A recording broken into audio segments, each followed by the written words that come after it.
Buenos días, Alonso Vega. Buenos días, Alonso. Edgar Tinoco. Buenos días. Buenos días, señor. Buenos días, subsecretario. Técnico. Y agradecerles a todos los que se están conectando, a todos los que nos están viendo. Muchas gracias por seguirnos. Gracias por conectarse. Y comentarles que seguimos en cuarentena. Hay información por todos los medios de comunicación, de televisión, de radio, de redes sociales, que dicen que el 1 de junio, el lunes pasado, en el Estado de México, en todo el Estado de México, seguimos en semáforo rojo. Y ayer el secretario de Salud comentó que las condiciones no están para regresar el próximo 1 de junio. Yo les pido que mantengamos la información, conocimiento de la información, pero al día de hoy seguimos en semáforo rojo. La pandemia continúa, el COVID continúa, no nos dejemos llevar por noticias de ya está todo en normalidad, porque no es cierto. Yo quería comentarles a todos los que se están conectando, la pandemia continúa y seguimos en semáforo rojo en todo el Estado de México. Pero eso no nos detiene para estar en comunicación con ustedes. Vamos a estar teniendo este tipo de conferencias, de pláticas, de diálogo. No vamos a parar muchos programas en la Subsecretaría de Desarrollo Social, como no lo hemos hecho. Durante el mes de mayo tuvimos algunas conferencias, cultura digital para las OSCs, cómo recabar fondos, cómo no detener esa necesidad que tienen todas las organizaciones sociales. Lo hicimos durante todo mayo. Durante junio también estamos llevando el tema de diseño de campañas sociales de alto impacto para organizaciones de la sociedad civil, principalmente, es para todo público, pero principalmente. Esto es los martes a las 11 de la mañana. Y también durante este mes de junio, los días jueves como hoy a las 11 de la mañana, ya comenzamos una serie de pláticas, conferencias, EDOMEX por el desarrollo político a través de online. Y no lo vamos a dejar, todos los jueves a las 11 de la mañana estaremos con pláticas, conversatorios, charlas sobre temas políticos, sociales, económicos de nuestro país, del Estado de México. Ya comenzamos con Alonso hace 15 días, que tocó el tema de fake news y violencia intrafamiliar. Hace 8 días, Isaac Suárez, otro colaborador de la subsecretaría, tocó el tema de gobernabilidad democrática y redes sociales. Y hoy vamos a continuar con esta plática, con el tema hoy, 2020, la puerta del futuro económico, político y social. Y hoy le toca a Edgar Tinoco, que participa ahí en la subsecretaría como coordinador de análisis en la subsecretaría, es doctor en ciencia política de aquí del Estado de México, de Almoloya de Juárez en especial. Muchas gracias, doctor, para que nos platique sobre este tema y bienvenidos a todos. Esperamos poder continuar estas pláticas durante todo el mes de junio, martes y jueves a las 11 de la mañana. Edgar, muchas gracias y adelante. Muchas gracias, señor. Muchas gracias, señor subsecretario. Y al final terminamos con algunas preguntas, Alonso. Bienvenido. Correcto, señor. Adelante, Edgar. Muchas gracias, señor subsecretario. Muy buenos días, Alonso. Muy buenos días a todos los que nos acompañan.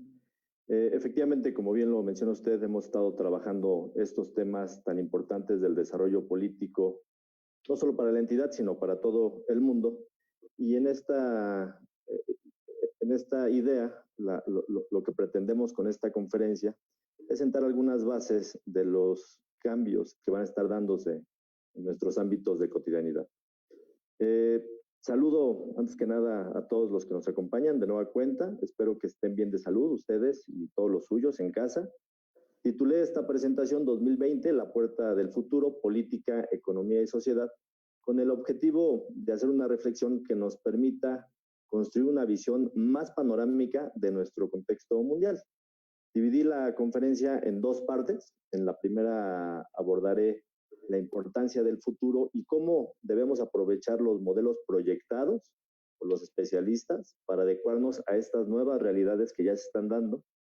Y en la segunda parte desgloso los cambios más significativos que tendrá nuestro mundo y hacemos una reflexión prospectiva de lo que podría eventualmente suceder.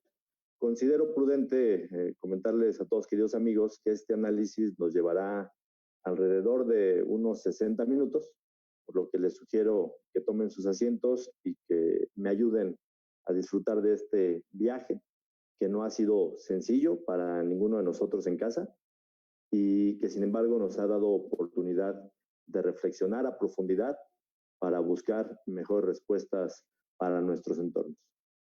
Adelante con la diapositiva, ingeniero.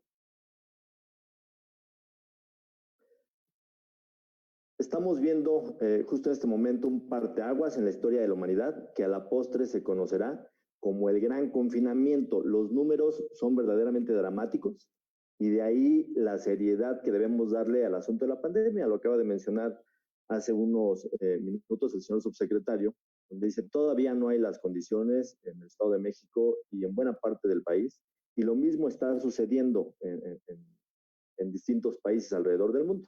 Hasta el momento son 188 países de los 194 reconocidos por la ONU que han tomado medidas o que se han detectado contagios y que entonces están actuando en consecuencia.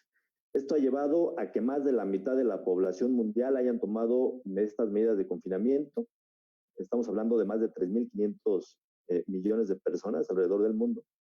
Y al momento se han detectado 5.727.629 contagios.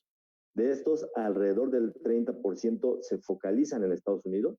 El conteo más reciente de hoy por la mañana, de ayer por la tarde, decía que 1.700.000 personas viven en Estados Unidos. De ese tamaño es el riesgo y la magnitud que nosotros también corremos como país vecino de Estados Unidos.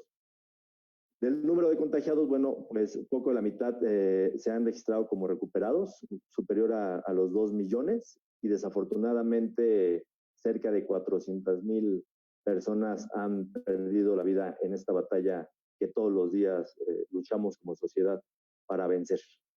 Adelante, por favor. Y entonces, la pregunta es si estamos preparados para esta pandemia. Y esa pregunta la hacía Bill Gates exactamente hace 5 años, que acudió a un TED Talks a impartir una conferencia en torno a estas problemáticas que se darían en el futuro. Él mismo aseguraba que la respuesta era que no estábamos listos para un problema que estamos enfrentando. Y en el video que ustedes pueden buscar en YouTube, bueno, pues encontrarán a un relajado Bill Gates entrando al escenario, arrastrando un barril con algunos suministros, y comienza a relatar que cuando él era niño, su familia estaba preparada para una eventual catástrofe nuclear, y el protocolo a seguir consistía en esconderse en el sótano durante algunos días, y con estas provisiones podrían sobrevivir esa temporada. En la conferencia, Bill Gates advertía que las cosas habían cambiado y que el gran riesgo global ya no era la guerra nuclear, sino una nueva catástrofe provocada por un virus que podría amenazar a la sociedad en cualquier momento. Y al final de su intervención decía que no había necesidad de provocar pánico, pero que los gobiernos debían empezar a actuar en consecuencia. Y desafortunadamente no todos los gobiernos lo hicieron. Adelante, por favor. Bueno, pues Bill Gates no fue el único que modeló que la actual contingencia de salud podía suceder. También lo hicieron hace 10 años los médicos mexicanos Enrique Ruelas Barajas y Antonio Alonso Concheiro, en la investigación que titularon Los futuros de salud en México 2050, publicada por el Instituto Nacional de Salud Pública. De entrada, los autores advertían que intentar hablar de futuro en México a veces es una osadía o una ingenuidad que poco puede aportar a la estabilidad social, política o económica. Sin embargo, su interés puntual consistía en orientar el sistema de salud hacia un futuro incierto por naturaleza, pero con estos modelos predictivos tratar de orientar las políticas en materia de salud. En su texto, los autores plantearon 4 posibles escenarios, de donde resalta particularmente uno, probablemente algunos de ustedes habrán visto circular esta imagen en las distintas redes sociales por lo catastrófico que se puede llegar a leer. Afortunadamente, el número de muertes proyectadas no se acerca en lo más mínimo a la realidad. Sin embargo, yo decidí retomarlo en esta conferencia por la forma en que plantean su escenario, que dice textual: para el año 2020 se introduce en México un nuevo virus de alta letalidad para el que no existe cura conocida y se estima que a causa fallecen cerca de 500,000 de personas. Sin embargo, después de varios meses, las medidas preventivas introducidas permiten controlar la epidemia. Así lo escribían estos médicos mexicanos. Reitero, no nos interesa profetizar, no somos Nostradamus, pero siempre hay que movernos sobre los ámbitos científicos. Sin embargo, marcan una ruta que puede tener cierta probabilidad de ocurrir. Adelante, por favor. Al seguir investigando de otros modelos predictivos, encontré a más de un autor e instituciones que igual proyectaron que situaciones como las que vivimos podían ocurrir. Por ejemplo, en 2011, la Organización Mundial de la Salud presentó una iniciativa llamada Preparación contra la Gripe Pandémica y decía que la única forma de derrotar este riesgo sería a través de enfrentarlo de forma interconectada y no cada nación por separado, como en la realidad ha venido sucediendo. Otro artículo más reciente fue la columna publicada por el periódico El País el 27 de noviembre del 2018, es decir, apenas hace un año y medio, por el periodista Simón Parkin. Este cuate además es especialista en videojuegos y entonces describe en su columna el paso a paso de cómo se viviría entre los ciudadanos del mundo una pandemia global, con el crecimiento más allá de las fronteras a través de la interconexión de la aviación y cómo el virus iría afectando nuestras actividades diarias a gran velocidad. Sorpresivamente, su análisis se ajustó a la realidad que todos nosotros hemos conocido en días pasados.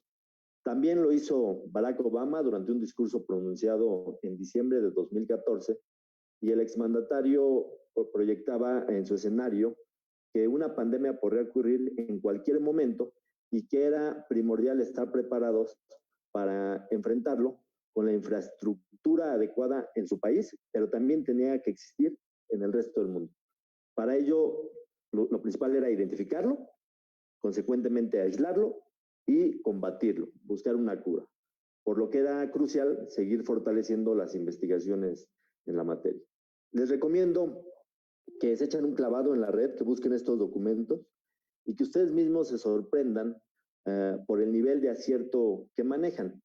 Todos estos ejercicios prospectivos se construyen con la exploración de posibilidades o hipótesis basadas en dosis naturalmente de especulación, de imaginación, de razón y de evidencia científica. Es decir, están metodológicamente sustentadas.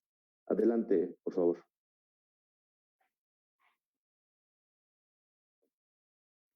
Ahora bien, volviendo a la actualidad, desde que inició la pandemia se fueron tomando medidas estrictas en donde surgieron una serie de debates.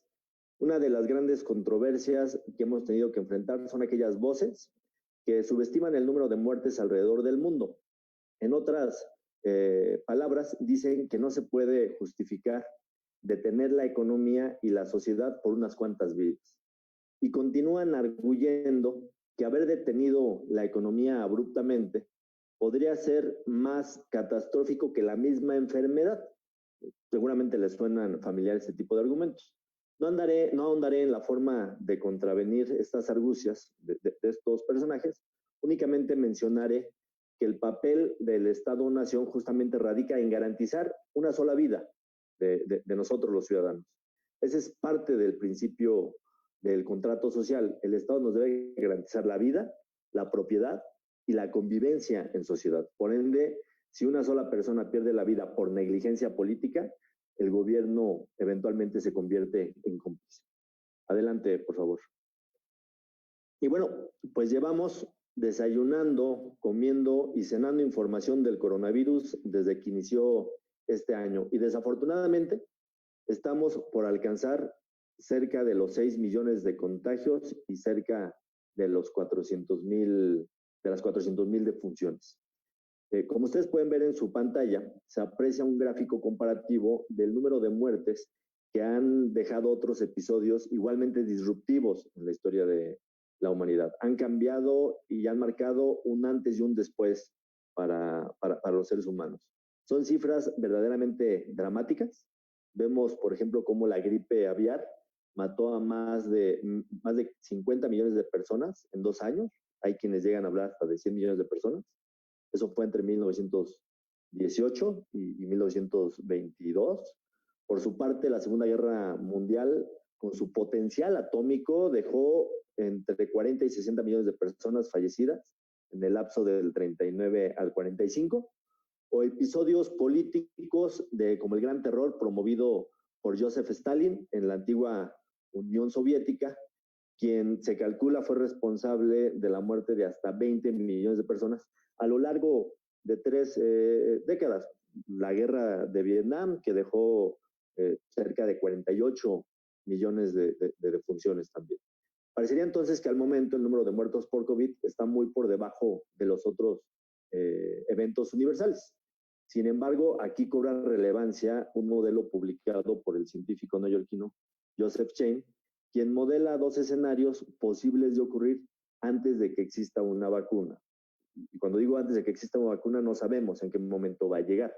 El primer escenario estima que pueden llegar a infectarse 70% del total de la población. Recordemos que somos 7.700 millones de personas alrededor del mundo. Distintos investigadores han sugerido que eventualmente un porcentaje alto de la población se contagiará. Muchos de ellos serán asintomáticos. Y entonces, considerando que únicamente la tasa de letalidad será del 2%, esto significaría que podríamos atestiguar una cifra de 110 millones de personas que perderían la vida alrededor del mundo, lo equivalente a desaparecer México del mapa mundial. El otro escenario, menos dramático afortunadamente, supone que únicamente se infecten el 10% de la población mundial, lo que equivaldría a 770 millones de personas. Y para este escenario además disminuye la tasa de letalidad al 1%, es decir, que de cada 100 infectados solamente una persona fallece, y esto dejaría sin vida a cerca de 8 millones de seres humanos. Aún así, es una cifra verdaderamente alarmante. Cualquiera de las cifras sería brutal para nosotros como sociedad. De aquí la urgencia por desarrollar una vacuna efectiva contra el COVID que puede tardar, como han dicho los especialistas, entre 12 y 18 meses. Ya se están inclusive haciendo algunas pruebas, pero luego vendrá el reto que significará, aún teniéndola, bueno, producir dosis para 7.700 millones de habitantes en el planeta, sin contar el reto logístico que se requiere para aplicarlas en todos los rincones de cada uno de los países. Adelante, por favor. En estas láminas hemos visto apenas unos cuantos modelos predictivos sobre un tema en particular que proyectaron que podría llegar a ocurrir esta pandemia. De aquí el gran reto no solo es modelar escenarios, sino tomar decisiones con base en esta información altamente confiable. Justo en este momento, frente a la incertidumbre de no saber qué va a ocurrir, radica la importancia de empezar a hablar del futuro con escenarios prospectivos. Debemos atrevernos a pensar diferente, hagamos un esfuerzo por ser positivos y dar un verdadero voto de confianza a la humanidad. Imaginemos que algunos de los cambios serán en beneficio del planeta y que llegaron para quedarse. No sé si ustedes lo tengan tan claro en este momento, pero no regresaremos a nuestros planes como lo decimos con la frase más usada en la actualidad. Le escribimos ahí un mensajito a nuestra familia, a nuestros amigos. Ahora que esto pase, haremos tal o cual cosa. Desafortunadamente no será así, no pasará del todo. Tenemos que construir nuevas normalidades. Y no solamente como planes gubernamentales de prevención, sino como una reconfiguración de nuestro papel en la sociedad, que poco a poco iremos definiendo instituciones y personas. Tendremos que ir rediseñando las formas de socializar, de convivir, de consumir, de viajar, de trabajar, de estudiar, de hacer ejercicio, incluso nuestros hábitos de diversión. Pensemos en ir incorporando estas nuevas dinámicas en nuestro día a día y dejar de pensarlo únicamente como una crisis pasajera, sino como hábitos saludables que nos permitan ser mejores seres humanos, más allá del día en que se encuentre finalmente la vacuna contra el COVID-19, que esperemos que pueda ser pronto. Adelante, por favor. Y bueno, en esta nueva realidad ya se están dando a la carrera por las predicciones post-COVID-19 y se están formando dos grandes grupos, dos grandes posiciones. Por un lado, hay unos analistas que buscan influir positivamente en el futuro de la humanidad y otro grupo de expertos que dudan de un cambio radical en el comportamiento de los humanos, es decir, prevén que desafortunadamente no aprenderemos nada. Desde mi particular punto de vista, desafortunadamente la razón de los hechos me hacen ser un tanto escéptico frente a los pronósticos de cambio.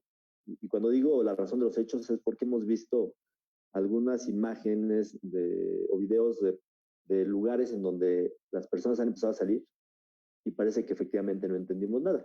Sin embargo, mi espíritu idealista me lleva a pensar que un cambio utópico puede ser posible en la humanidad. Lo único cierto en este momento es que estamos viviendo, que lo que estamos viviendo impactará en nuestras vidas de forma distinta en cada uno de nosotros. Estos episodios, los psicólogos los describen como puntos de inflexión, es decir, aquellos momentos o situaciones que suceden de forma abrupta, momentos inesperados a partir de los cuales nuestra vida cambia por completo y difícilmente volvemos a ser como éramos antes. Los invito a hacer un análisis introspectivo con las siguientes preguntas. ¿Estamos preparados para este nuevo futuro que nos espera a la salida de la crisis? ¿Hemos imaginado este futuro y las implicaciones que tienen para nosotros? ¿Sabemos los retos y las oportunidades que podemos enfrentar hacia adelante? Personalmente, ¿qué rumbo deberíamos tomar? Como analistas, lo único que podemos hacer es elaborar escenarios con ese rigor metodológico. Tratar de esbozar hipótesis como experimentos quirúrgicos que no se desvíen radicalmente de la realidad y así evitar construir esas realidades virtuales. Adelante, por favor. A continuación, presento un análisis de escenarios enfocándome únicamente en tres temas concretos y sus variantes. Sería el primero, hacia dónde se reconfigurará la política. El segundo es cómo prevén los expertos que será el rumbo de la economía, primero en picada y después la recuperación. Y tercero, cuáles son los cambios sociales más significativos que están empezando a cobrar relevancia. Hemos visto que esta pandemia se ha convertido en una crisis múltiple. Vimos como una crisis de salud velozmente se convirtió en una crisis política, en una crisis económica y en una crisis social, y que desafortunadamente tiene el potencial de convertirse en una crisis humanitaria. Por razones naturales, bueno, estos cambios sugieren interconexiones que no permitirán analizar las crisis de forma completamente aislada. Y con la intención de entender los temas en perspectiva, primero debemos analizarlos en su etapa actual. Adelante, por favor. En la parte política, uno de los principales problemas que salieron a relucir durante esta pandemia fue la ausencia de una estrategia multilateral entre los líderes principales del mundo para atenderla, por lo que la actuación de cada país se ha dado de manera inercial, de acuerdo con la amenaza en particular de la nación, pero sobre todo de cómo el gobierno en turno ha entendido el problema y particularmente la actitud que ha tenido cada gobernante frente a la amenaza pandémica. No la han entendido de la misma manera los presidentes, primeros ministros o autoridades de cada nación. Hemos visto cómo las naciones han ido atendiendo la situación sin coordinación ni sincronía, inclusive al interior de cada país. Y en algunos casos la estrategia de comunicación, prevención y atención ha sido verdaderamente desastrosa. En algunos casos podemos suponer que la estrategia más poderosa que tienen estos gobiernos para incrementar la confianza de sus ciudadanos es saber comunicar. No obstante, solo unos cuantos líderes en el mundo han entendido que esta arma más poderosa para atender una crisis es comunicar correctamente. Esto implica necesariamente entender y poner en práctica un concepto poco utilizado en el arte de gobernar, pero muy importante, que es el timing. Esta estrategia de la ciencia política se explica como la actuación organizada de un gobierno justo en el momento correcto, con una lectura adecuada de la situación y una lectura adecuada del problema y con posibles soluciones que se van impulsando o ejecutando en fases sucesivas. Por el contrario, lo que ha sucedido en la realidad es que buena parte de los países han cometido una serie de errores. Primero, ante la falta de claridad del problema real, y segundo, no han acertado en su estrategia de comunicación, o los fines de estas estrategias de comunicación han sido distintos a la atención del problema, hecho que ha generado mucha confusión entre los ciudadanos y por ende ha aumentado la desconfianza hacia las medidas propuestas. Adelante, por favor.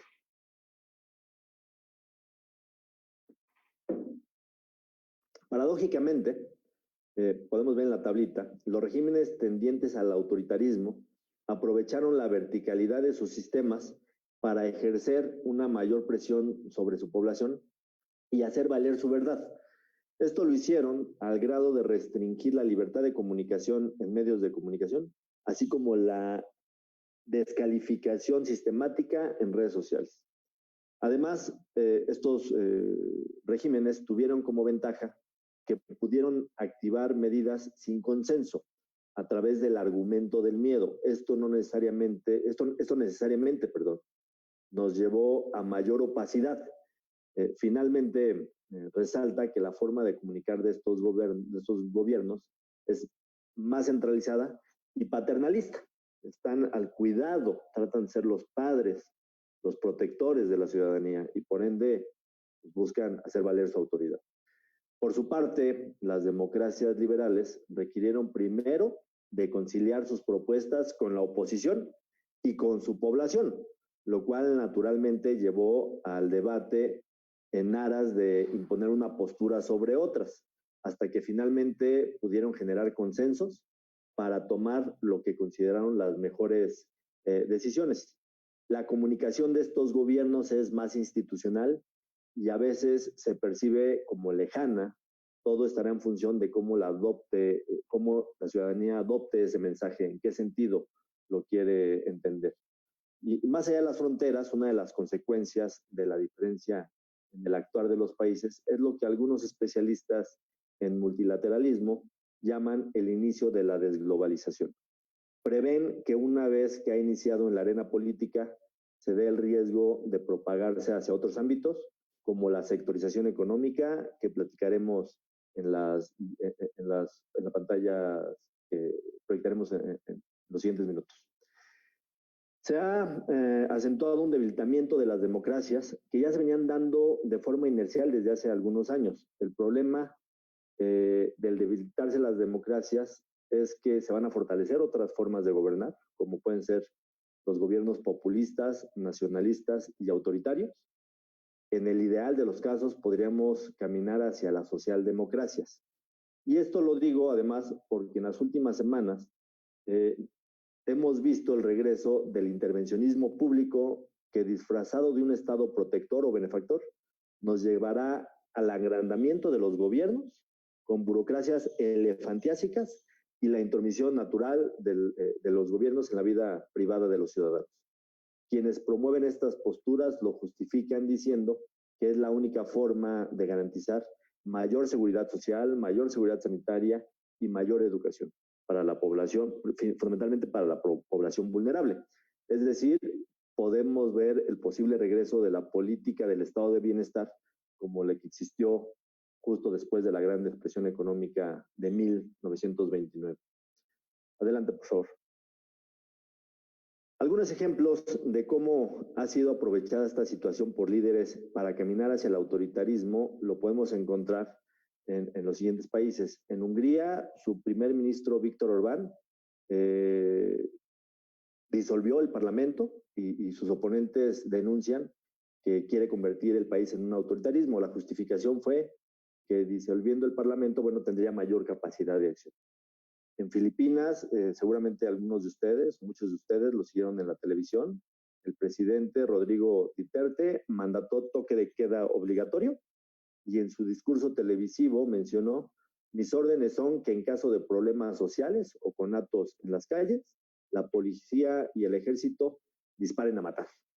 En El Salvador, puede ser un poco más controversial el tema, el presidente Nayib Bukele sometió indiscriminadamente a medidas de máxima represión al interior de las cárceles y además ha dado mayor autoridad a la policía y al ejército, al grado de que instituciones internacionales como Human Rights Watch lo han acusado de querer convertir El Salvador en una dictadura.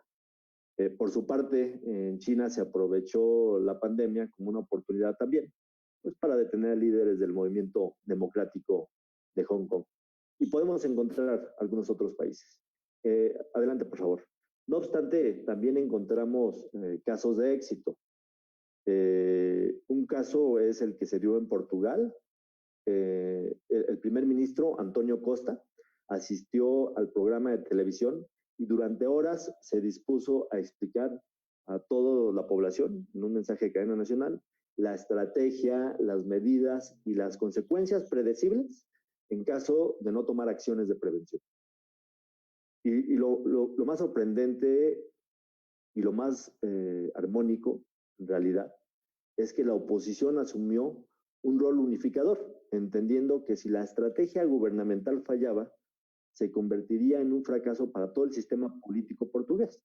Uno de los lemas que más utilizaron fue: su fracaso es mi fracaso. Y de esta manera la oposición señaló que su interés es la sociedad y no el poder por el poder. Desde mi punto de vista, considero que las acciones de la oposición en los regímenes democráticos estarán definidas por la actitud, congruencia y seriedad que los mandatarios en turno tengan frente a la contingencia. Digamos, será un tema de causa y efecto. Adelante, por favor. Otros países que tuvieron una respuesta oportuna frente a la crisis de salud y que además resalta el carácter de la atinada administración de conflictos por parte de las mujeres fueron en Alemania, con la bien conocida Angela Merkel, quien lleva 15 años al frente de la toma de decisiones nacionales y quien además tiene una formación científica. Se anticipó en Europa a la toma de decisiones para contrarrestar la pandemia y una de las medidas principales fue la identificación temprana de los portadores del virus, su aislamiento. Pero cabe resaltar que durante muchos años Alemania llevaba construyendo una adecuada infraestructura para atender un potencial riesgo como este, un poco como lo que decía Barack Obama al inicio de su mensaje.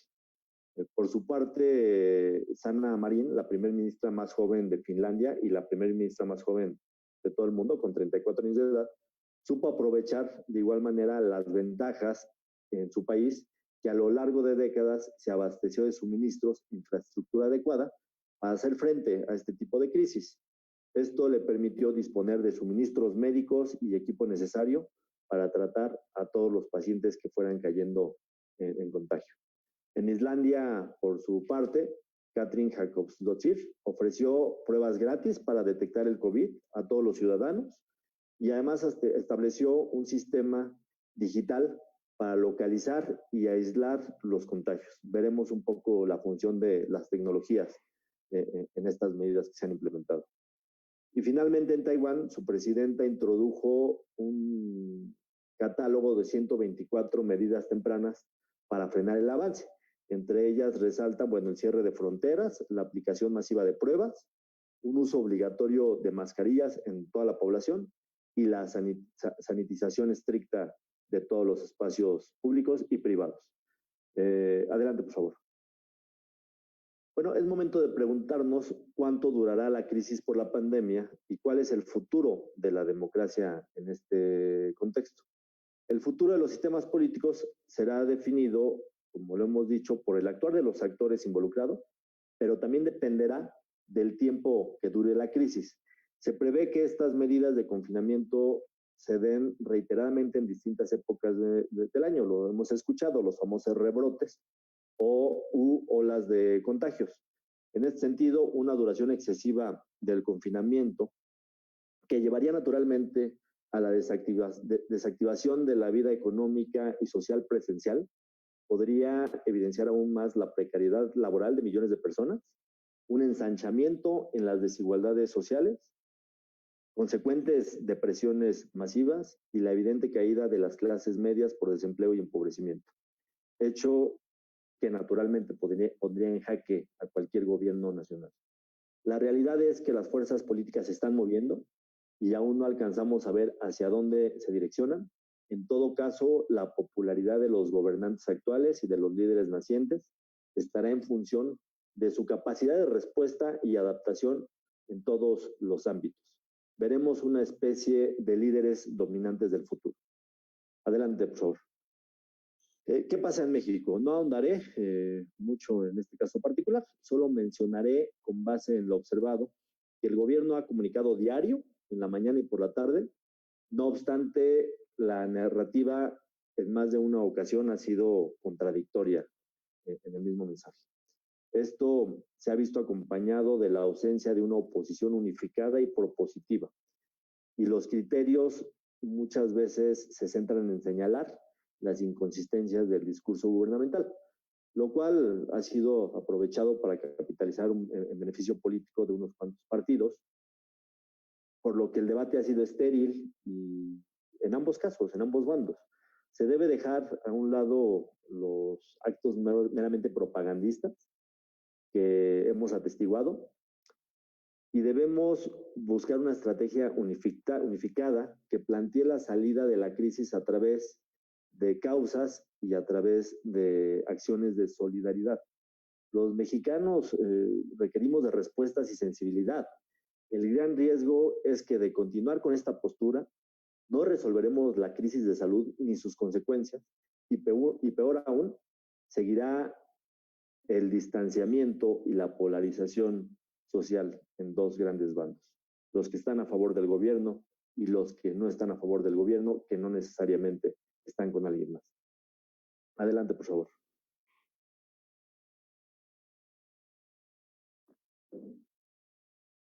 ¿Qué pasa con la ciencia?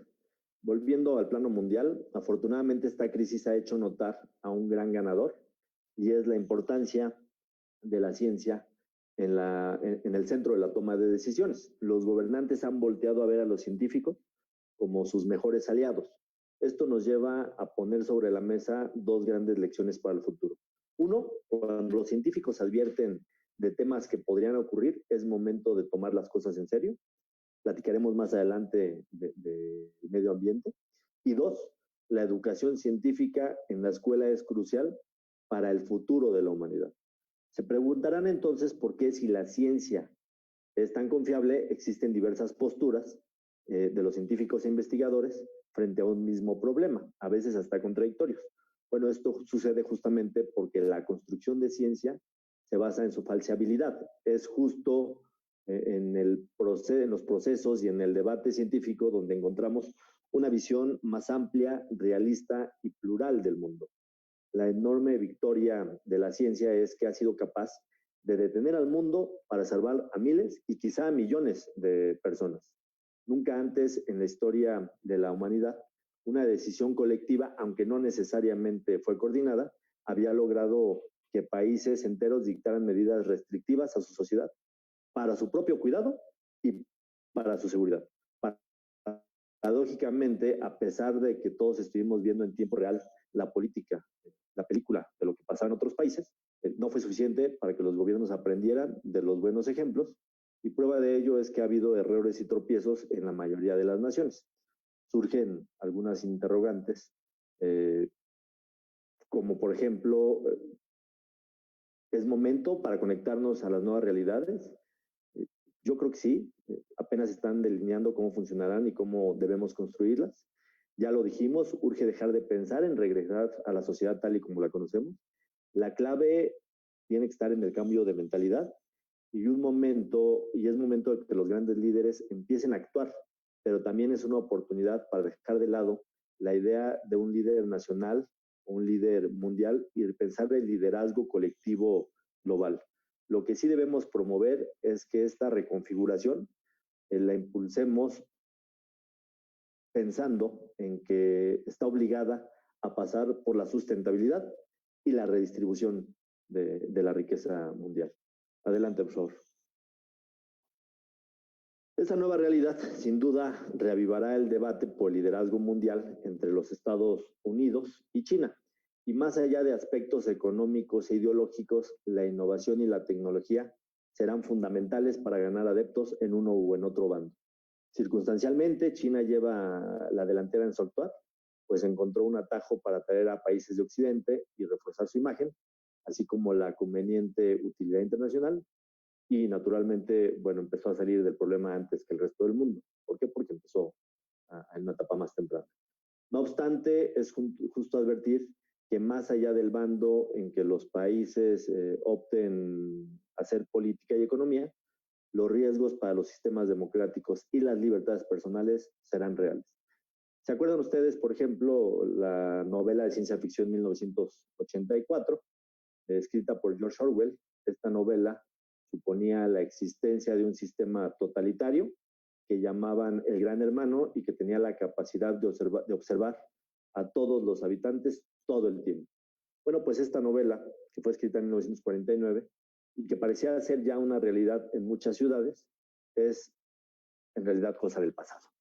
El futuro va en la siguiente dirección. Imaginemos escenarios como el que sugiere el catedrático Yuval Noah Harari, donde todos tengamos que llevar una pulsera biométrica o un chip las 24 horas del día, y si estás viendo un discurso de un líder por televisión, ellos sepan qué sientes. Este sería un tipo de totalitarismo que nunca antes había existido, que nunca se había siquiera imaginado, pero ahora comienza a ser posible.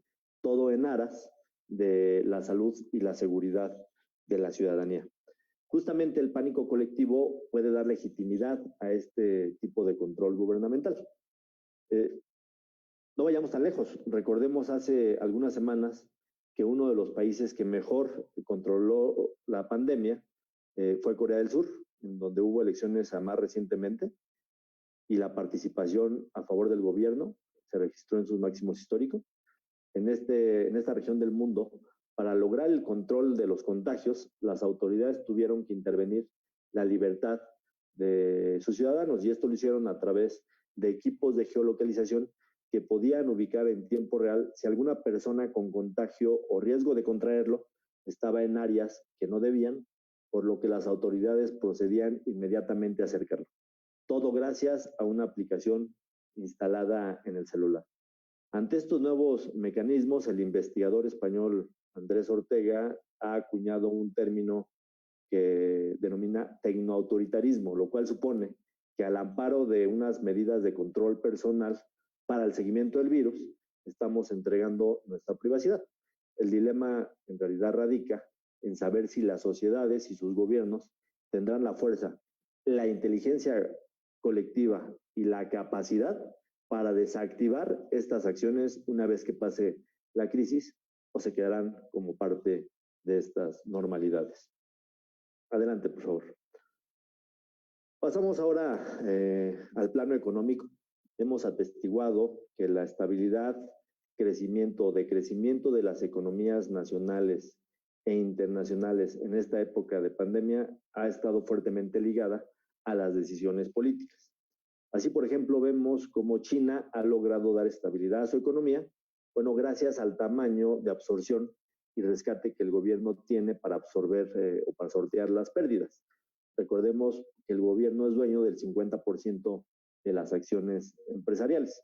Por su parte, Occidente ha tenido que buscar equilibrios en donde el Estado pueda garantizar el rescate de las empresas o dejarlas flotar en la inercia capitalista de libre mercado, lo cual pues no ha pintado muy bien, que digamos.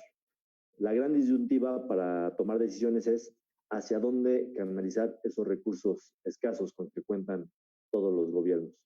En este sentido, mientras el grueso de la población mundial estamos dentro de nuestras casas, mientras el personal médico está salvando vidas y mientras los científicos buscan a toda velocidad encontrar la vacuna, bueno, pues los grandes gobernantes y los grandes capitalistas urgen que la economía empiece a caminar nuevamente. Justo aquí encontramos otro de los dilemas gubernamentales. Decidir por la parálisis económica para salvar vidas, inclusive con riesgo de llegar a las hambrunas, o mantener la economía activa con costos en vidas por incremento de contagios. El reto es lograr el equilibrio y con un crecimiento económico y el menor número de decesos. No es un asunto sencillo. No sabemos a ciencia cierta cuándo la economía volverá a retomar los índices que tenía apenas hace algunos meses, por buenos o malos que fueran estos. Lo que sí es un hecho es que en prospectiva el panorama se percibe sumamente desalentador. Y más allá de la realidad de cada país, los impactos serán negativos para todos. La lógica es sencilla, las cadenas de producción y distribución están paradas o cortadas en algún punto y se empieza a hablar que justamente este es parte de los problemas que ha dejado la globalización económica. Adelante, por favor. En esta lámina siguiente podemos ver que las estimaciones de la Comisión Económica para América Latina y el Caribe, la CEPAL, prevé una caída superior al 5% para todos los países de esta región. Es decir, agregado en promedio, 5%, y se empieza, hay especialistas que empiezan a hablar que es muy conservadora la caída. Para México, el pronóstico es aún más desalentador. De acuerdo con The Bank of America, se estima una caída de hasta 10 puntos porcentuales y justamente el día de ayer el Banco de México dijo que la caída rondaría el 9%, 8.8% para ser exactos. Lo preocupante de estos números será cuando la desaceleración se traduzca en 10 millones de mexicanos o 10 millones de personas en el caso de México que vivían en clase media, que tenían un ingreso constante y que pasarán a formar parte del estrato denominado pobreza por ingreso de Coneval. En el caso de Latinoamérica, se estima que será de 35 millones de personas que caerán en la pobreza o que serán los nuevos pobres. Adelante, por favor. De acuerdo con Luis Carlos Ugalde, la reactivación política, social y económica estará en función de 4 elementos para el caso mexicano. Primero, el tiempo que tardemos en reactivar los procesos de producción y la demanda de bienes y servicios. Podemos producir, pero si las personas no tienen dinero, bueno, pues entonces bajará la demanda y viceversa. Esto sucederá una vez que el comportamiento de la curva vaya a la baja, es decir, no tenemos una fecha real todavía. El segundo es el reajuste económico que tenga Estados Unidos y cómo este nos afecte directamente a nosotros. Se ha dicho también infinidad de veces, una gripita para Estados Unidos es una pulmonía para México en el tema económico. Y de aquí dependerá cómo México se logra engarzar con otras economías mundiales para aprovechar estos rebotes económicos. Tercero, estará en función del punto 2, es decir, cómo se comporte la curva en otros países y si México logra subirse a esta nueva realidad. Podemos ver en esta lámina, 3 tipos de curva. La curva tipo V, en donde después de una gran caída empecemos a ver una recuperación. En la curva tipo U, después de la caída mantengamos un tiempo en recesión para después empezar a crecer con ondulaciones en el ciclo económico. O la más desfavorable, la curva tipo L, que es la que está abajo de la pantalla, y en donde el país se cae y se queda estancado durante un tiempo determinado y eso nos llevaría a una crisis muy complicada. Bueno, finalmente la cuarta variable será la eficacia de respuesta gubernamental durante todos estos procesos. Lo habíamos dicho al principio, la economía estará en función de las decisiones políticas, por lo que aquí estará en juego el factor humor e intereses del presidente de México y de su equipo, naturalmente. Frente a estos escenarios, un grupo de consultores denominados EY describen que para replantear la actividad económica será crucial entender otro elemento, que será el rediseño de las propias necesidades de consumo para cada uno de los sectores y su público objetivo. Pero aún más importante es reimaginar nuevas estrategias de negocios y nuevos modelos operativos para adecuarse a una nueva normalidad lo antes posible. Yo pensaría que estamos frente a un rediseño de la lógica de la oferta y la demanda. Un equipo de consultores de Deloitte plantean escenarios posibles para la recuperación económica mundial. Son 3 escenarios, muy sencillos. El primero lo llaman el año del coronavirus, en donde con una pronta normalidad económica, pero con posibles rebrotes, llevaría a que las empresas tengan la necesidad urgente de gestionar constantemente el cambio de proveedores alrededor del mundo para mantener sus ingresos y su producción. El escenario 2 es el costo de una respuesta global del coronavirus, lo cual implicaría un alargamiento de la pandemia y la suspensión constante de las cadenas de suministro, lo que dejaría un escenario económico con una larga depresión, como la curva L que estábamos hablando. El tercer escenario es una crisis del sistema financiero en donde ante la ausencia de liquidez en los mercados financieros, estos se paralicen, lo cual obligaría a que tras una recesión los bancos centrales se coordinen para impulsar medidas de estimulación económica y con esto los mercados financieros y la economía mundial comenzarían su recuperación, que tiene sus asegúnes después de que estamos hablando de una posible desglobalización económica. La opinión del economista Ángel Gurría, director de la OCDE, es que la economía global va a sufrir mucho tiempo, no tenemos una fecha. Se menciona entonces que no existe esta bola de cristal para saber qué sucederá con la economía. A lo más que pueden llegar los expertos es a la especulación económica y al diseño de posibles escenarios y acciones para adelantarnos a los golpes financieros. Adelante, por favor. Lo preocupante de esta crisis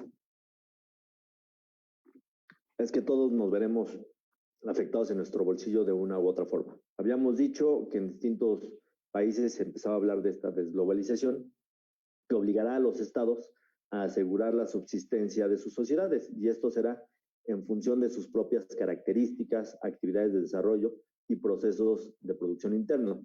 Algo así como lo que vivió México durante la segunda mitad del siglo pasado con su modelo económico por sustitución de importaciones.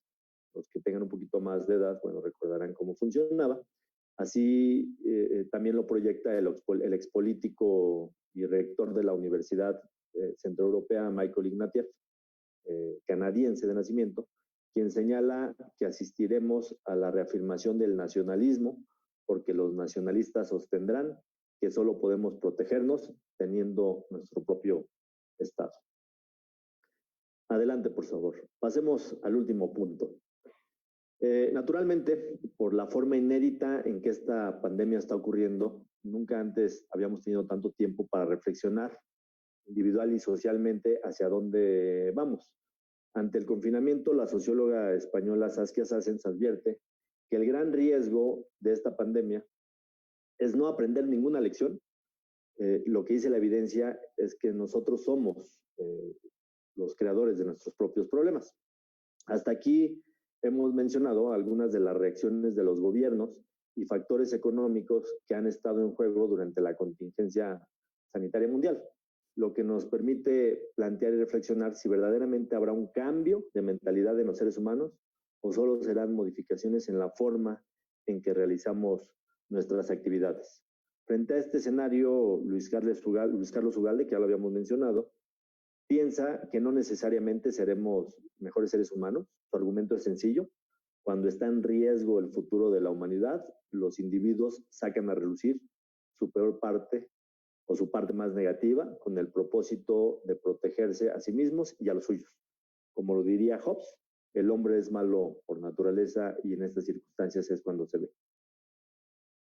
Adelante, por favor, ¿cómo construiremos una mejor sociedad? Bueno, hemos visto también, hemos sido testigos de las buenas prácticas que se han dado en estos meses, lo que hace válido imaginar que es posible construir o empezar a trabajar en una mejor sociedad post-COVID 2019. Somos testigos de cómo algunas grandes, medianas y pequeñas empresas o personas alrededor del mundo han mostrado gestos solidarios en la lucha contra el virus. Algunos lo han hecho en términos de donaciones o evitando despidos, más allá de la baja de sus propias rentas. Estos casos ilustran o podrían ilustrar casos de ética, de buena reputación o de creatividad social. El enorme reto post-COVID que enfrentamos es que los siguientes meses y años el panorama sea muy diferente y que tanto los gobiernos como las empresas vayan incorporando todos estos elementos que iremos aprendiendo. Hemos escuchado a lo largo de estos últimos meses que ha cobrado notariedad un término utilizado por psicólogos y coaches, que es la resiliencia, que en ingeniería se explica como la capacidad de recuperación de un cuerpo cuando cesa el esfuerzo que causa la deformación, o bien la capacidad que tiene una persona para superar circunstancias traumáticas. Frente a este concepto, un equipo de consultores españoles y el investigador americano-libanés Nassim Taleb subrayan que utilizar el término de resiliencia para la situación actual ya no aplica necesariamente, o sí, pero necesitamos un nuevo proceso, y ellos hablan del término o del concepto histéresis, que se refiere a que más allá de las consecuencias permanentes de esta crisis, y una vez superadas sus causas, incrementaremos nuestras capacidades de adaptación en un entorno distinto, lo cual nos permitirá no solo resistir y conservar nuestra esencia, sino además mejorarla en este nuevo cambio. Adelante, por favor. Lo que sucederá después de este gran confinamiento no va a ser de inmediato. Necesariamente tendremos que lidiar con un periodo de reacomodo o de readaptación social. Esto puede durar meses y quizá nos lleve a tener la sensación de que en el corto plazo no hemos cambiado realmente, pero cuando llegue el momento tendremos que hacer una valoración de nuestra nueva realidad y esta podrá ser positiva o negativa. Dependerá de infinidad de variables y circunstancias propias a cada uno de nosotros los individuos. Una de las herramientas que más nos han ayudado a no sentirnos lejos de nuestros entornos comunes son las tecnologías, y estos meses han sido suficientes para achicar en tiempo récord la brecha tecnológica para diversos sectores y generaciones. Lo vemos todos nosotros. En el caso particular de mis abuelos, bueno, por ahí nos comunicamos y no lo habíamos considerado como una posibilidad. Poco a poco nuestros hábitos y costumbres se han reconfigurado y debemos ahora estar pendientes del reacomodo que definan las instituciones, ya sean estas de forma permanente o al menos en el mediano y largo plazo. A modo de ejemplo, diversas universidades han estado tomando medidas. Por ahí sonó hace algunos días Cambridge University, y ha dejado entrever que su prestigio académico no está vinculado con la necesidad de volver al campus lo antes posible. Por el contrario, han dado muestra de que las clases podrían seguir dictándose a través de plataformas digitales hasta el curso lectivo del siguiente año 2021. Por otro lado, se habla de que las ciudades densamente pobladas, que han sido los epicentros de mayor riesgo para contraer el virus, tendrán una migración hacia las ciudades aledañas más pequeñas y menos pobladas. Esta hipótesis podría cobrar un poquito más de fuerza en la medida que los empleadores decidan mantener el trabajo remoto como una posibilidad permanente. En este punto, diversos estudios también nos han demostrado que más allá de la contingencia, la productividad y el cumplimiento de objetivos suelen aumentar entre el 10 y el 20% bajo el famoso home office. Inclusive, estas empresas, primero, inclusive se había demostrado que 2 de cada 10 empresas en México ya contaban con esta facilidad y lo hacían de forma escalonada, es decir, algunos días en oficina y algunos días en casa, pero más allá del home office, las empresas pueden tener unas ganancias adicionales, no solo en la productividad, sino también en la disminución de los gastos operativos, no, pues porque tendrán que cortar gastos en rentas más amplias, en mobiliario, en espacios y en otros enseres del día a día. Por su parte, el transporte público y la movilidad sustentable tendrán esta gran oportunidad de demostrar que es posible aprovechar las facilidades que algunos centros urbanos permiten. Y como lo habíamos dicho, los sistemas educativos de todos los niveles y en todos los países no han tenido tiempo que perder para aprovechar las nuevas tecnologías de la información y atacar frontalmente este famoso analfabetismo digital, que por lo menos en México era una realidad. Estamos conscientes de que las propias circunstancias de las regiones y la infraestructura existente no ha permitido de forma homogénea pues, aprovechar estas bondades digitales. De cualquier manera, estamos claros que la relación entre los maestros, los alumnos, no volverá a ser igual porque tendremos estas grandes ventajas tecnológicas. La digitalización en el mundo jugará un papel preponderante en la forma en que nos interconectemos. Ahí, particularmente las nanotecnologías serán fundamentales para el boom robótico, para el transporte autónomo y para la inteligencia artificial. Veremos ahí el renacimiento de la biotecnología y quizá también el aprendizaje automatizado. Por su parte, la salud del futuro se encamina hacia la videoconsulta, pero más importante aún, hacia el fortalecimiento de la salud preventiva y la infraestructura adecuada para atender a la población con riesgos de contraer enfermedades en cualquier rincón del planeta de forma inmediata. Tenemos claro que las actividades de esparcimiento serán las últimas previstas en reanudar. Así lo han contemplado los distintos semáforos de reincorporación mundial. Para su funcionamiento tendrán que apelar a mucha creatividad. Es probable que los conciertos, los juegos deportivos, las festividades, las fiestas, como los conocemos, pasen a ser cosa del pasado. En cualquiera de los casos, las medidas sanitarias serán excesivas en nuestras dinámicas cotidianas. Adelante, por favor. Con esto concluyo, queridos amigos. Dejé para el final un tema fundamental para el nuevo orden mundial, que es precisamente la importancia del medio ambiente. Aprovecharé una reflexión del activista estadounidense Jeremy Rifkin, quien dice que debemos asumir que estamos en una nueva era y si no lo hacemos habrá más pandemias y desastres naturales. Estamos ante la amenaza de una extinción. Lo primero que debemos hacer es tener una relación distinta con el planeta. Adelante, por favor. Y entonces, a modo de conclusión, les dejo la siguiente reflexión. Recordarán ustedes que hace algunos meses, el 23 de septiembre de 2019, para ser exactos, en la ciudad de Nueva York, una pequeña joven sueca pronunció un discurso que atrajo el interés mundial. ¿Se acuerdan ustedes de una muy enojada Greta Thunberg haciendo uso de la palabra en la cumbre sobre acción climática de la Organización de las Naciones Unidas?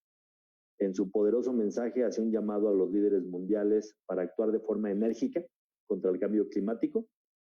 Este llamado caló hondo, hubo controversia, hubo algunas declaraciones del propio Donald Trump, ustedes lo recordarán, y el mensaje era claro: ustedes se han robado mis sueños y mi infancia con sus palabras vacías. Y aún así, yo soy una de las afortunadas. La gente sufre, la gente muere y ecosistemas enteros están colapsando. Estamos al principio de una extinción masiva y ustedes solo hablan de dinero y de cuentos de hadas, de eterno crecimiento económico. ¿Cómo se atreven? Como si fuera un presagio, apenas empezaba el año 2020 cuando el mundo se sacudió y a todos nos alertó una gran amenaza por donde menos lo esperábamos, la salud mundial. Muchísimas gracias.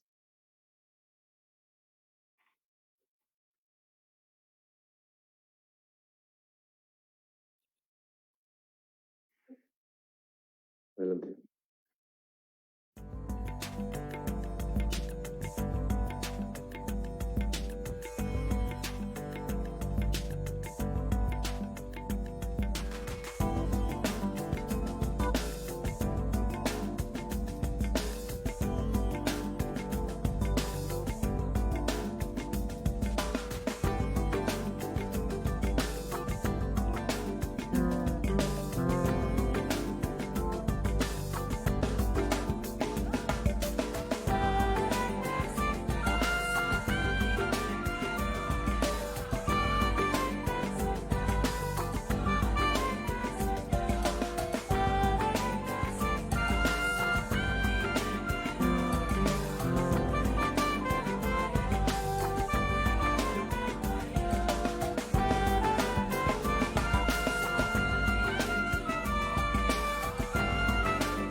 los ensamblajes esenciales para que estas empresas o esta industria funcione.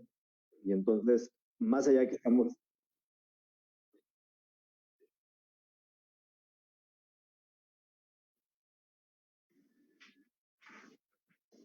Tú nos dices. Correcto, nos refieren que hubo algún problema con el audio. Replanteo la pregunta que hiciera hace un momento Antonio López para la exposición del doctor Edgar. Y la pregunta es la siguiente. CISEC ha señalado que si no se puede cambiar el modelo económico, es posible insertar acciones desde la izquierda en el actual. Bajo esa lógica, es necesario pensar en un sistema de salud universal real. ¿Es posible que México lo logre después de 40 años de neoliberalismo? Y lo que mencionaba antes de que tuviéramos ahí ese problema con el audio, es que el ideal de los sistemas, de los cambios políticos, de los nuevos modelos, es caminar hacia una socialdemocracia que garantice primero nuestras libertades como individuos que vivimos en sociedad, y a partir de ahí sí voltear a ver los modelos de producción interna. También lo mencionaba en la presentación, que algunas economías se moverán hacia sistemas parecidos a lo que teníamos hace algunas décadas, el sistema económico por sustitución de importaciones, y eso nos va a permitir primero garantizar la producción interna, pero es importantísimo no desaprovechar los rebotes económicos que tengan otros países, porque si no nos vamos a quedar en la cola, como ya se empieza a prever en algunos análisis. En la parte de la universalización de la salud, es una de las políticas que, más allá de prácticas neoliberales, se ha apostado en los últimos gobiernos.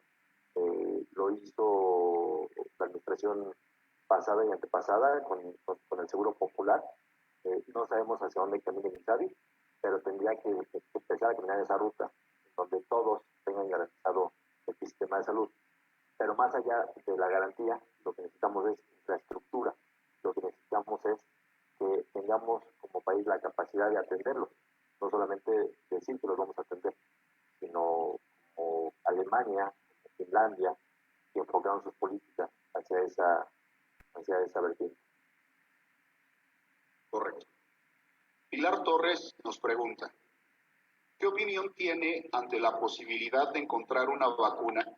¿Qué implicaciones tendrá por la patente, la distribución, comercialización y la inequidad que vendrá con ello? Un poco era lo que mencionábamos también durante la presentación. Yo creo que en la patente no habrá muchos problemas. Las grandes instituciones mundiales harán ahí su parte para que una vez que sea descubierta y una vez que sea oficial la vacuna, pueda compartirse con el resto de científicos del mundo. Tendrá entonces el reto de empezar a producir dosis, y lo más complicado será hacerlas llegar a todos los rincones del país, a las lejanías de la sierra, a todas las rancherías, y sobre todo, bueno, pues que exista una mentalidad de la prevención, donde no esperemos a que nos den, sino que verdaderamente podamos atendernos como una medida de prevención, con eso evitar, bueno, pues futuras crisis. Respondo de nueva cuenta, la patente no creo que sea un problema, y la producción será de forma inmediata. Los gobiernos todos, en el caso mexicano, empezarán a producirla en cuanto esto se dé. El problema me parece en realidad un poco más logístico. Una más, doctor. Sí, claro. Giovanni Valencia pregunta, ¿qué opinión tiene sobre la percepción que tiene la población en el sentido de que las medidas de prevención son visualizadas como una restricción del gobierno y no como una responsabilidad social? Bueno, yo creo que eso ha quedado muy claro en todos los gobiernos. Cuando hablo de todos los gobiernos, hablo del fortalecimiento del federalismo, en el caso mexicano. Tanto el gobierno federal como las distintas entidades han dejado claro que nadie está obligado a permanecer en su casa, pero que las recomendaciones es que para la salvaguarda de sus familias, de ellos mismos y de su comunidad, tratemos de restringir la movilidad únicamente a a las necesidades básicas, a las necesidades inmediatas. Entendemos que uno de los problemas en el país, bueno, es justamente la gran disparidad laboral, y hay muchas personas que no pueden parar. Por mucho que queramos, es imposible que paren, porque al parar ese día no comen. Entonces, el gran riesgo de esta responsabilidad no solamente es que la persona o los ciudadanos lo entiendan, sino que las instituciones, los gobiernos empiecen a actuar o actúen en consecuencia y los identifiquen. Y ponemos el ejemplo sencillo, los vendedores ambulantes, si no vendieron ese día, difícilmente van a poder existir una semana. Entonces, necesitamos atenderlo. Una de las grandes aciertos que tuvieron países o algunos países de Europa es que a esta población que tenía riesgos de ingreso para evitar contagios a otros sectores. Ahora, yo creo también que existe una cierta responsabilidad de los ciudadanos que tienen el problema, que tienen con qué mantenerse y que aún así siguen haciendo su vida como si fuera normal, con completa normalidad, puede decir, más allá de que nada será normal a partir de estos momentos. Correcto. Muchas gracias, Edgar. Gracias, Alonso. Creo que nos ha dejado, como bien decía Alonso, un buen sabor de boca. Yo haría 5 comentarios muy rápido. Lo que se ha presentado en esta exposición de Edgar son, en algunas partes, escenarios que él daba la referencia. Seguramente hay una donde decía Edgar cuántos fallecidos había en los distintos eventos históricos del mundo. La gráfica más amplia podría ser la de esta pandemia, pero sí quiero hacer la reflexión, el comentario de que son escenarios. No es sí, claro. Dentro de ese escenario catastrófico también existía el que deseamos todos las menores muertes en el mundo. Quiero ser muy claro que no es lo que estamos nosotros proyectando, sino estamos dando la información de proyecciones. Edgar hizo esa información, son proyecciones que se han estado dando en todo el mundo. Solo son escenarios que estamos compartiendo con ustedes. De ahí nos lleva también a tener nuevas realidades. Vamos a tener nuevas realidades, eso sí depende de nosotros. Como bien decía, no a partir de que se termine este confinamiento, que insisto, no se ve el día lunes 1 de junio, pero cuando se termine no podemos salir como si ya hubiera terminado toda esta pandemia. Tenemos nuevas realidades.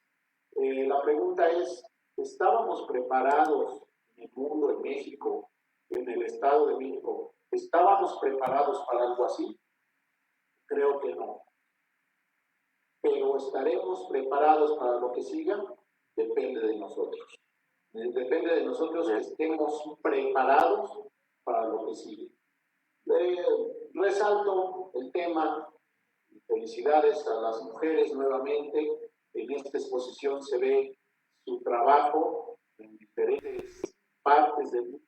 En México, en el Estado no es la excepción. Fue muy claro aquí una lámina donde hay ministras, presidentas, representantes populares encabezando un país, pues han tenido éxito. Ahí se ve el papel de las mujeres, nos dio el ejemplo de varios países gracias a las mujeres del mundo. Otro tema, el cuarto, después de esto nos queda claro y ojalá todos le demos la importancia que tiene la ciencia y la sustentabilidad. Creo que son 2 temas que tenemos que tener en el centro de las decisiones. La ciencia nos puede prevenir o nos puede encaminar por dónde ir en situaciones como esta. Y la sustentabilidad. Nuevas formas de consumo, nuevas formas de producción, nuevas formas de cómo llevar la economía de los países en general. Y quinto, y regreso un poco al primer comentario, es una información lo que estamos dando y es la finalidad de estas pláticas, de estas charlas, no es la verdad. Ustedes tienen mucha información, las ponemos a consideración de ustedes. Son escenarios, algunos muy catastróficos, creo que lo estamos viviendo todos, pero ya hay que echarle ánimo, ganas, entusiasmo.